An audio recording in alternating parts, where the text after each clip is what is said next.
उसका वो प्रोपोर्शनेटली कहीं ज़्यादा है, जबकि ये क्यों होना चाहिए? क्योंकि गन्ना सब जगह उग सकता है और हमारे जो बड़े भाई की तरह से उत्तर प्रदेश उसमें होता ही है, तो वहाँ पर ही होने दें। हम उस गन्ने की जगह अगर हम हाई वैल्यू हर्ब्स उगाएं, हाई वैल्यू मेडिसिनल प्लांट्स उगाएं और उसको हम फ्लोरिकल्चर करें, हम हॉर्टिकल्चर करें, तो उसमें हमारा जो है वो हमारी ज़मीन की वैल्यू कहीं ज़्यादा बढ़ेगी और हमें निर्यात का भी मौका बहुत मिलेगा। क्योंकि हम बाकी सब जगहों से थोड़ी दूर हैं, तो हमें उन चीज़ों का उत्पादन करना चाहिए जिसकी की वैल्यू ज़्यादा हो, पर यूनिट वैल्यू ज़्यादा हो, जिससे कि ट्रांसपोर्ट कॉस्ट उसके कम आ जाए। तो ये चीज़ हम अगर हम करें, और इसके लिए मेरी एक सुझाव है मुख्यमंत्री जी आपको कि हम लोग एक गोष्ठी करें, सारे आयुर्वेदिक के जो बड़ी बड़ी कंपनीज हैं उनको यहाँ बुला के लाएं और मैं उसमें पूरी मदद करूंगा, चाहे वो बैद्यनाथ हो या वो झंडू हो या वो डाबर हो, जितनी बड़ी कंपनियां उनको बुला के लाएं। यहाँ के आपके बड़े प्रमुख बहुत मशहूर वैद्य हैं उत्तराखंड के, यहाँ चंद्र प्रकाश जी यहाँ पर थे, उनके और कई सारे ऐसे हैं जिन्होंने, बलिंदु प्रकाश जी जिन्होंने रुद्रपुर में एक प्रूव करके दिखाया है कि क्रॉनिक पैंक्रेटाइटिस को वो ठीक कर सकते हैं। रस शास्त्र यहाँ पे एक बहुत बड़ी धारा है। इन सब लोगों की गोष्ठी करके हम एक मिशन तौर पे एक कार्यक्रम चलाएं कि कैसे यहाँ पर जड़ी बूटियों का हम लोग उत्पादन कर सकते हैं, विकास कर सकते हैं, उसकी कृषि कर सकते हैं। जितनी जितनी ऊंचाई होती है वहाँ पर, मैं जब गया था अभी हाल में बद्रीनाथ गया तो वहाँ काली तुलसी की जो है वो उपज देखी, उसकी हम बहुत बड़ी तादाद में पैदा कर सकते हो। काली तुलसी की इतनी अच्छी चीज़ें हैं मानने की, तो हम उसको कर सकते हैं। सारा इस तरह का अगर हमें करें और उसको एक नए सिरे से चलाएं तो उसमें हमारी आमदनी भी बढ़ेगी, हमारा पर्यावरण भी बचा रहेगा और हमारी जो पर कैपिटा इनकम है वो भी बढ़ जाएगी। तो इसके लिए करना चाहिए। तो एक और ताकत है यहाँ पर और मैं उसको समझता हूँ कि बहुत ही बड़ी है, क्योंकि और आपने सबने देखा होगा कि, और ये मैं यहाँ पे जितने पुरुष बैठे हैं उनके लिए उनसे माफ़ी मांग के कहता हूँ कि उत्तराखंड की महिलाएं पुरुषों से कहीं ज़्यादा काम करती हैं। और ये मैंने अपनी आंखों से देखा है और बचपने से देखा है। मैं 6 साल की उम्र में पहली बार पिथौरागढ़ गया था, अपने पिताजी का ट्रांसफ़र वहाँ पे PWD में हो गया था, तो मैंने पहली बार स्नोफॉल वहाँ देखा था और मैं वहाँ तब से देखता आया हूँ। तो ये जो महिला की शक्ति है, महिलाओं की शक्ति है, उसको क्यों नहीं हम जोड़ें और कैसे उनका करें, कैसे उनको एम्पावर और करें, कैसे उनकी शिक्षा को और बढ़ाएं, कैसे उनके NGOs को बढ़ाएं। तो इसमें भी अगर सेल्फ हेल्प ग्रुप्स को हम लोग आगे काम करें, और इसमें बहुत बड़ा काम मिनिस्ट्री ऑफ रूरल डेवलपमेंट ने किया है। विजय कुमार जी जो हमारे साथ जुड़े हुए हैं वो उसके एक तरह से कहलाते हैं कि वो उन्होंने ही वो काम शुरू किया था। हम उन सबसे जुड़कर हम एक महिला शक्ति को अगर जुटाएं तो मेरे ख्याल में एक बहुत बड़ा काम यहाँ पे हो सकता है। और उसी से जुड़ी हुई एक बात है, क्योंकि वो महिलाएं ही कर सकते हैं, क्योंकि यहाँ पर अनफॉर्चुनेटली दुर्भाग्य यहाँ पे जो आउट माइग्रेशन हुआ उसकी वजह से पुरुष काफ़ी जाते रहे, महिलाओं को कृषि जगत में जुड़ना पड़ा। उनको अगर हम प्राकृतिक खेती से जोड़ें तो बहुत बड़ा काम हो सकता है।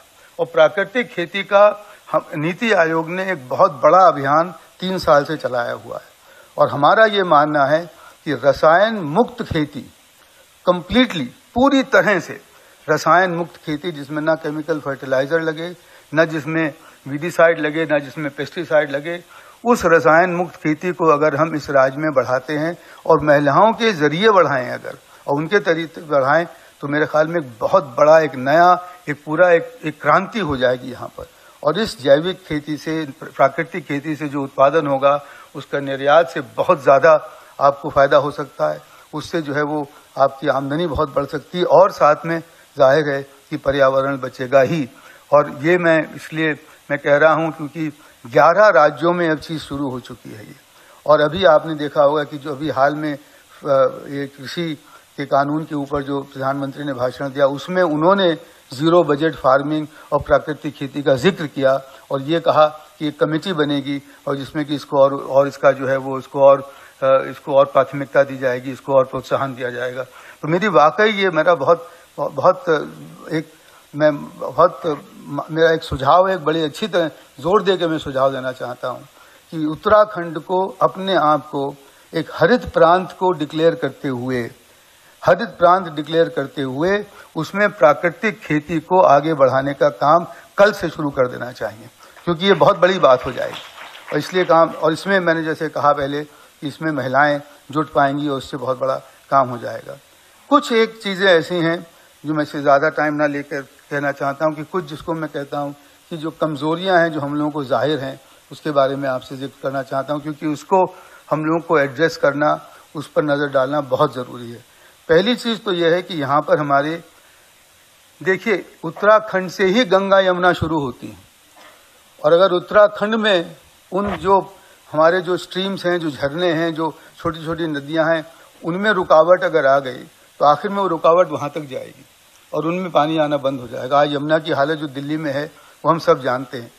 मैं आपकी तरफ इशारा इसलिए कर रहा हूँ कि नीति आयोग में हम लोगों ने काम शुरू किया था एक बहुत बड़ा प्लान स्प्रिंग रिजुविनेशन का, कि कैसे जो झरने हैं, और इसमें जो अनिल जोशी जी ने काम किया तो वो तो बिल्कुल क्या उसकी कितनी तारीफ की जाए कम है, कि जो नदियां सूख गई हैं, हिमालय क्षेत्र की नदियां जो सूख गई हैं, उनको पुनर्जीवित करना ये एक बहुत बड़ा काम है। उसको करना पड़ेगा क्योंकि हमारी देख रेख की ना होने की वजह से वो नदियां काफी बुरी हालत में हैं। तो नदियों का फिर से एक रिजुविनेशन, नदियों का एक बहुत बड़ा काम है। वो कमजोरी है, एक अनप्लान्ड डेवलपमेंट की वजह से हुआ है। जहां मर्जी आई सड़क बना दी, जहां मर्जी आए चीजें खड़ी कर दी, झरनों के रास्ते रोक दिए, नदियों के रास्ते रुक गए। उनको हमें उन पर नजर रखना है, वो करना है। पहली चीज तो ये। दूसरी चीज ये कि हमें जो हमारे इस राज्य में अभी भी विज्ञान की और R&D पर कमी है, और इसलिए जो आज हमारे प्रिंसिपल साइंटिफिक एडवाइजर साहब ने बात करी, हमारे इस राज्य में कम से कम शायद 11 बहुत बड़े बड़े साइंटिफिक इंस्टीट्यूशंस हैं। यहाँ के कुछ अभी यहाँ पे लोग हैं। मेरी उन सबसे प्रार्थना है कि वो साथ मिलकर 3-4 मुद्दों पे अगर समन्वय की तौर से काम करें तो एक बहुत बड़ी नई चीज निकल आएगी। बनस्पत ये हम नीति आयोग में काम कर रहे हैं कि जो भी शहरों में, जैसे कि एक उदाहरण दिल्ली में 45 ऐसे हमारे संस्थान हैं, वैज्ञानिक संस्थान हैं जो कि भारत सरकार के हैं, मगर वो सब लोग अलग अलग काम करते हैं। वो कभी एक दूसरे के साथ मिलकर काम नहीं करते।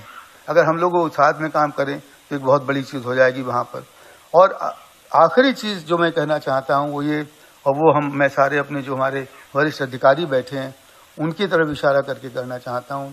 प्रधानमंत्री ने अपने 15 अगस्त के भाषण में कहा था कि अब हमें नए सिरे से जो रेगुलेटरी एंड कंप्लायंस बर्डन है उसको कम करना है। नीति आयोग ने हिसाब लगाया था और प्रधानमंत्री को बताया भी कि इस पूरे देश में 67,000 ऐसी हम लोगों ने कानून बनाए हुए हैं, जिस हर एक कानून से उद्योग को, उद्यम को और हमारे बिजनेस को बाधा पहुंचती है, चाहे ट्रेडर्स हों, चाहे वो काम करने वाले हों। इसी तरह से उत्तराखंड में 1016 ऐसी कंप्लायंसेज हैं, ये हम लोगों ने लिस्ट बनाई है। इन 1016 कंप्लायंसेज की सूची बनाकर हमको ये देखना चाहिए कि इनमें से कितनी जरूरी है और कितनी नहीं है और कितनी बेकार है। क्योंकि बहुत सारी कंप्लायंसेज इस वजह से बनाई जाती हैं कि हम ये मान के चलते हैं कि सभी लोग, हम जो कानून तोड़ने वाले हैं, सभी लोग जो हैं वो मतलब कहते हैं कि एक टोकरी में हम ये मान के चलते, ये नहीं मान के चलते कि सारे सेब अच्छे हैं, कुछ ही खराब हैं। हम ये मान लेते हैं कि सभी सेब खराब हैं, इसलिए सभी को रोको। इस मानसिकता को बदल के हमें उन सब कानूनों को और उन सब रेगुलेटरी एंड कंप्लायंस बर्डन को हटाना चाहिए।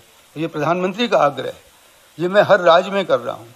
अगर आप कर लें इसको तो मुझे पूरी उम्मीद है, पूरी आशा है, पूरा विश्वास है कि इस राज्य में बहुत सारे उद्यमी आएंगे, इसमें इन्वेस्टमेंट बढ़ेगा, इसमें लोग अपना निवेश करेंगे। और जब निवेश होगा और निवेश ऐसी किस्म से होगा कि इसमें पर्यावरण की भी बचत हो और अंत्योदय भी हो, तो जाहिर है कि इस राज्य की प्रगति दिन दूनी रात चौगुनी होगी। और हमें इस बात का अपना एक लक्ष्य देना चाहिए कि आत्मनिर्भर उत्तराखंड 25 में हम ये कहें कि अगले 10 साल में हम यहाँ की पर कैपिटा इनकम को कम से कम तिगुना या चौगुना कर लेंगे, और कर सकते हैं। और अगर ये हो जाएगा तो ये राज्य एक आदर्श राज्य के रूप में निखर के आएगा। मैं फिर से आप सब लोगों का बहुत धन्यवाद देना चाहता हूँ, मुख्यमंत्री जी आपका, और इस बात के लिए मैं फिर से आश्वासन देना चाहता हूँ कि हम मिलकर 1 महीने में, 2 महीने में आपकी नई सरकार आने से पहले आपको इस राज्य का एक ब्लूप्रिंट बना के देंगे, जो कि इस राज्य के लिए ही होगा और इसके लिए अपना इसकी ताकतें और इसी की कमजोरियों पर ही आधारित होगा, जिससे कि हमारी यहाँ पर आगे विकास हो सके। बहुत बहुत धन्यवाद। नमस्कार।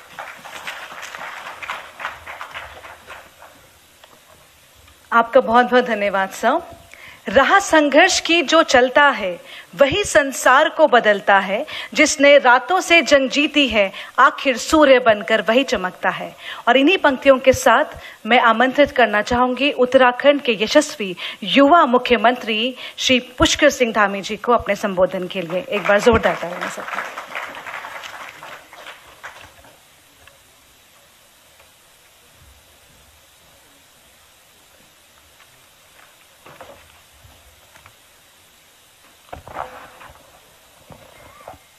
आत्मनिर्भर उत्तराखंड बोधिसत्व कार्यक्रम की इस विचार श्रृंखला में अभी हम सब जिनको सुन रहे थे और लगातार जिनका काम तो पूरे देश भर का है, लेकिन वो स्वयं भी और मैं उनको उत्तराखंड का ही ज्यादा मानते हैं, और वो हैं भी उत्तराखंड के ही। ऐसे हमारे नीति आयोग के उपाध्यक्ष राजीव जी, और हमारे इस कार्यक्रम को जब हमने शुरू किया था और आधार स्तंभ के रूप में पद्मश्री पद्म विभूषण से सम्मानित डॉक्टर अनिल जोशी जी, राघवन साहब अभी वहां चले गए हैं, उनका कोई वीडियो कॉन्फ्रेंस चल रहा है।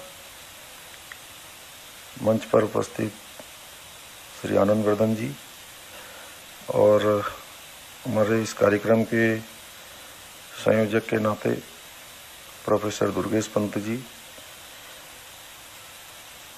हमारे लोकप्रिय विधायक आदरणीय महेंद्र भट्ट जी, नीति आयोग उत्तराखंड की सलाहकार डॉक्टर नीलम पटेल जी, CSIR के देश की सर्वोच्च केंद्रों के निदेशक गण, देश के और प्रदेश के सर्वोच्च वैज्ञानिक संस्थानों के अध्यक्ष, हमारे राज्य के प्रशासनिक इकाइयों के सभी प्रमुख सचिव, प्लानिंग विभाग के अधिकारी, विश्वविद्यालयों के सभी कुलपतिगण और विभिन्न संस्थाओं के निदेशक, इसमें NVRI से भी आए हैं बारिक जी, IHMBI से संजय जी, WIT से धनंजय जी, IRS से प्रकाश जी, वाडिया से साई से, FRI से अरुण जी, PPKS से लक्ष्मी जी और बहुत सारे वैज्ञानिक गण, और विभिन्न क्षेत्रों में जिन्होंने बहुत विशिष्टताएं प्राप्त की हैं, ऐसे सभी महानुभाव जो कुछ प्रत्यक्ष रूप से और कुछ हमारे इस वीडियो कॉन्फ्रेंसिंग के माध्यम से हमसे जुड़े हुए हैं, मैं सभी का धन्यवाद करता हूं कि जो हमने बोधिसत्व विचार श्रृंखला, ये उसका आज तीसरा कार्यक्रम है। इससे पहले 2 कार्यक्रम 14 नवंबर को और 22 नवंबर को हमने यहाँ पर आयोजित किए थे, जिसमें देश के और हमारे प्रदेश के बहुत सारे विभिन्न क्षेत्रों में काम करने वाले महानुभावों का सुझाव हमको उसमें मिले हैं। मैं आज अत्यंत अभिभूत हूँ कि अपने आप को अत्यंत सौभाग्यशाली मानता हूँ कि इस विद्वत समाज के मध्य में उपस्थित होकर आप सबके जो विचार हैं वो विचार हमारे राज्य के लिए मिल रहे हैं और विद्वान सर्वत्र पूजिते पर आधारित है।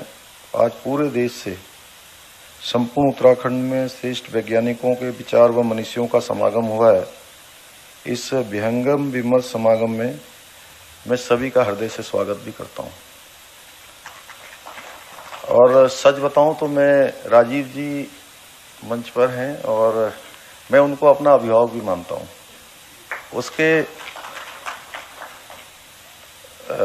2-3 कारण हैं। पहला कारण तो यह है कि मैं जिस विश्वविद्यालय का छात्र रहा हूं, आप उसी विश्वविद्यालय के रहे और मेरे सीनियर हैं वहां के। दूसरा उत्तराखंड में आपका निवास है और उत्तराखंड की चिंता करते हैं। और आप सब लोगों को भी बताने में मुझे कोई संकोच नहीं है कि मैं आज मुख्य सेवक के रूप में काम कर रहा हूं, लेकिन राजनीति के क्षेत्र में मैं अपने आप को अभी एक शिक्षार्थी मानता हूं। और वैसे भी पहली बार मैं ना मंत्री रहा हूं, सीधे मुख्य सेवक का काम मिल गया मुझे। तो इस नाते में सीखने की प्रक्रिया, मैं हमेशा कहता हूं कि मैं सीखना चाहता हूं और सभी लोगों के विचार जानना चाहता हूं। तो इसके लिए हमने ये सोचा कि माननीय प्रधानमंत्री जी का भी जो विजन है कि 25 साल का जब हमारा राज्य होगा, तो 25 साल का राज्य, उन्होंने एक हमारे सामने उसकी अवधारणा रखी।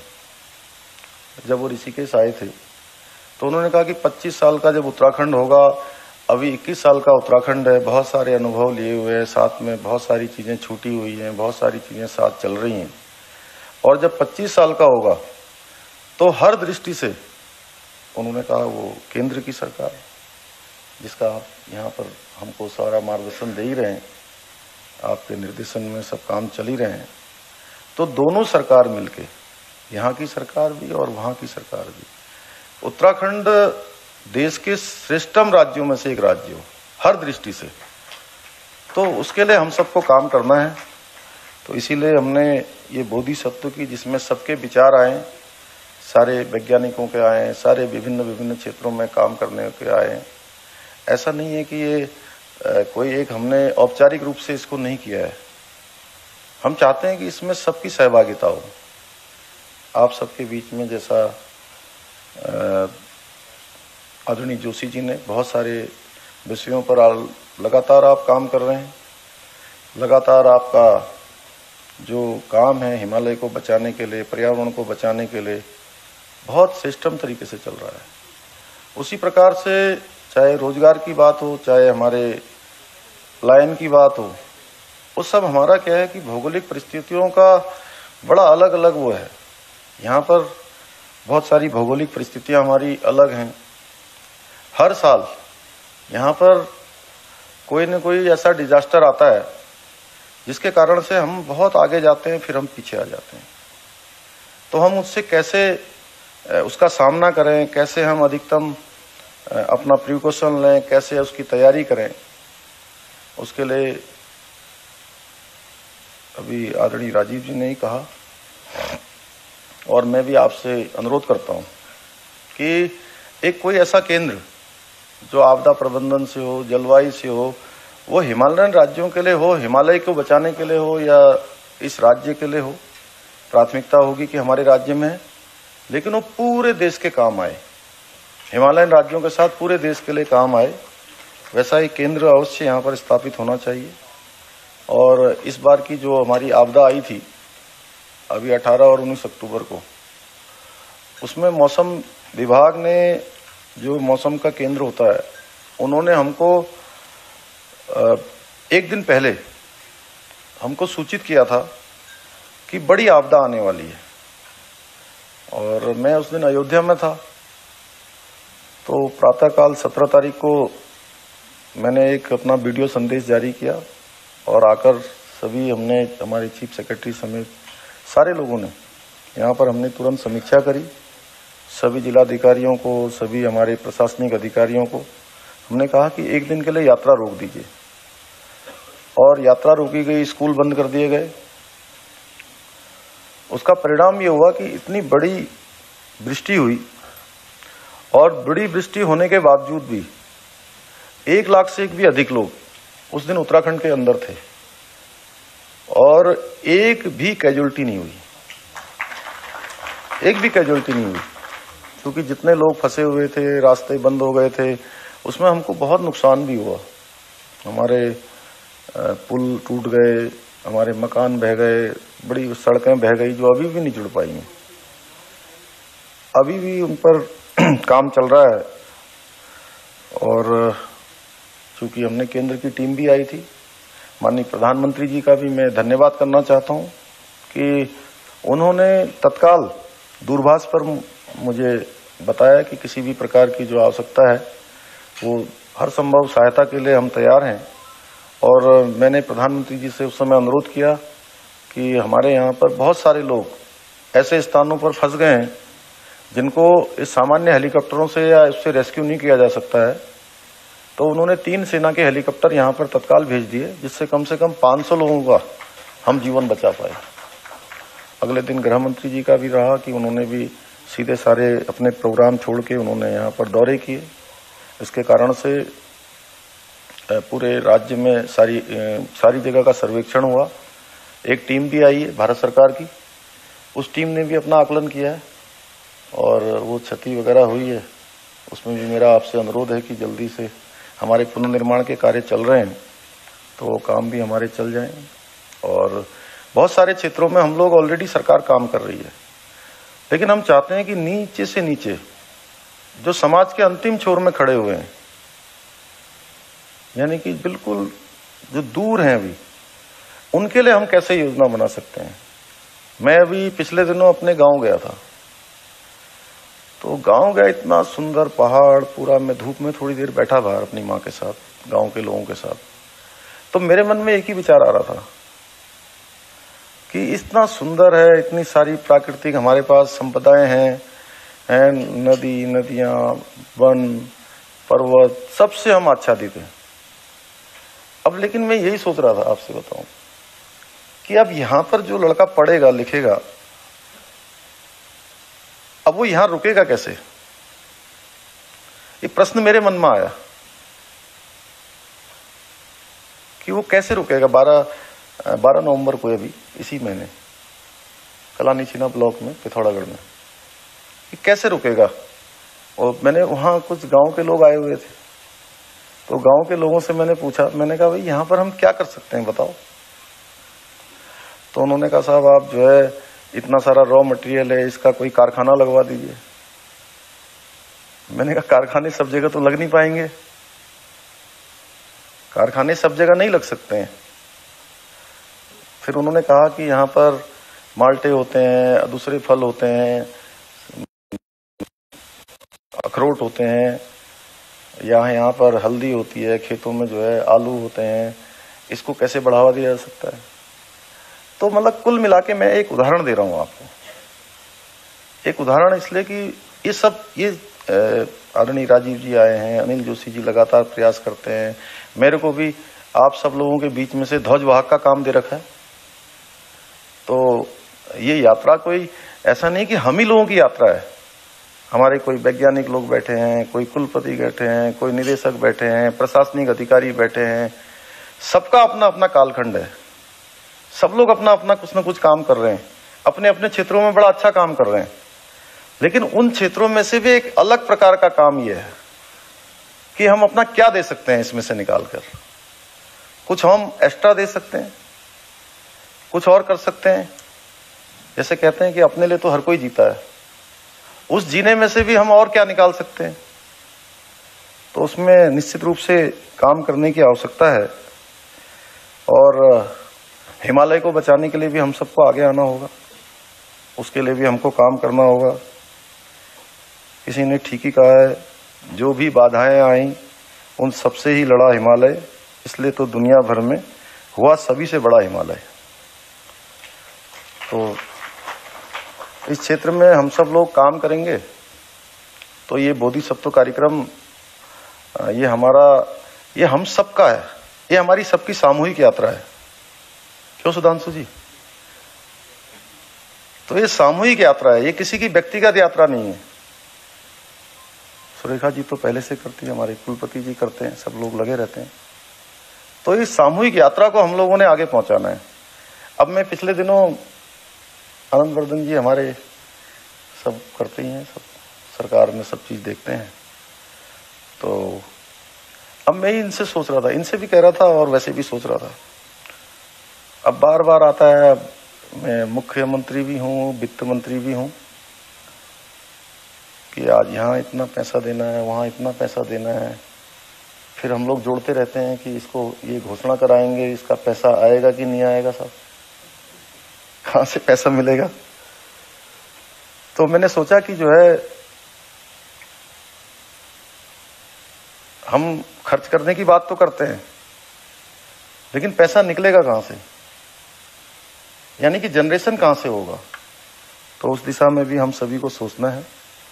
तो बहुत ज्यादा न कहते हुए, चूंकि समय की मर्यादा है, आप सभी का मैं पुनः धन्यवाद करता हूं। आप सबके विचार आएंगे और मुझे अभी एक पहले से जो निर्धारित कार्यक्रम था उसमें बागेश्वर निकलना है, और इस बोधिसत्व से जो अमृत निकलेगा निश्चित रूप से वो बहुत ही हमारे राज्य के विकास के लिए एक उत्प्रेरक सिद्ध होगा, और साथ ही सभी हिमालय राज्यों के लिए एक सशक्त समावेशी विकास के लिए मॉडल दस्तावेज बनाने का भी कार्य करेगा। मेरी इच्छा थी कि मैं पूरे समय इस कार्यक्रम में रहूं, लेकिन चूंकि पहले से कार्यक्रम निर्धारित था, ये श्रृंखला जो हमारी शुरू हुई है, आज के 4 सेशन हैं, मैं सभी से अनुरोध करूंगा कि जो हमारे टेक्निकल सेशन हैं, हमारे विज्ञान प्रौद्योगिकी से जुड़े हुए जो सब्जेक्ट हैं, सभी लोग उसमें भाग लें। और इसके लिए हमारे दुर्गेश पंत जी यहाँ पर हमारे प्रतिनिधि के रूप में यहाँ रहेंगे। मैं इनसे कहूँगा कि सब चीज़ें नोट करें और उसको हम लोग कैसे कार्य रूप में दें, उसको आगे बढ़ाएंगे। पुनः आप सभी का बहुत बहुत धन्यवाद। जय हिंद, जय भारत।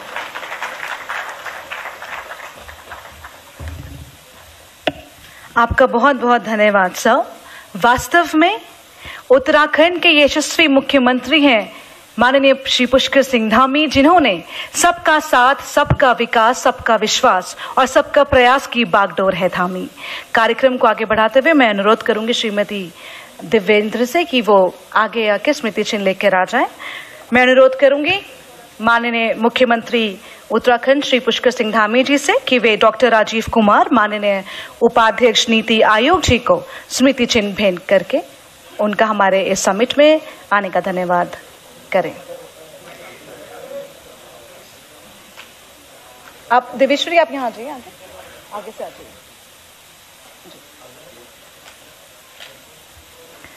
एक बार जोरदार तालियां। मैं अनुरोध करूंगी बिजली वो पास कर दीजिए कि वे वैज्ञानिक सलाहकार भारत सरकार डॉक्टर के विजय राघवन जी को भी स्मृति चिन्ह भेंट करें, वो है नहीं है। अनुरोध करूंगी माननीय मुख्यमंत्री जी से कि वे डॉक्टर अनिल जोशी जी को स्मृति चिन्ह भेंट करें। एक बार जोरदार तालियां।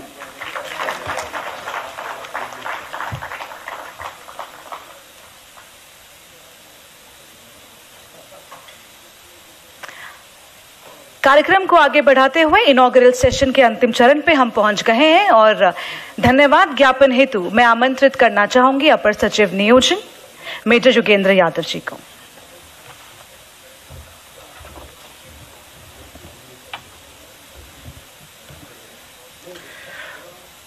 आत्मनिर्भर उत्तराखंड 2025 सम्मेलन में आज हमारे बीच उपस्थित मंचासीन माननीय मुख्यमंत्री जी, माननीय उपाध्यक्ष नीति आयोग डॉक्टर राजीव कुमार जी, इस समय हमारे मंच पर उपस्थित नहीं है प्रमुख वैज्ञानिक सलाहकार भारत सरकार डॉक्टर के विजय राघवन, वो माननीय प्रधानमंत्री जी की वीसी में इस समय व्यस्त हैं।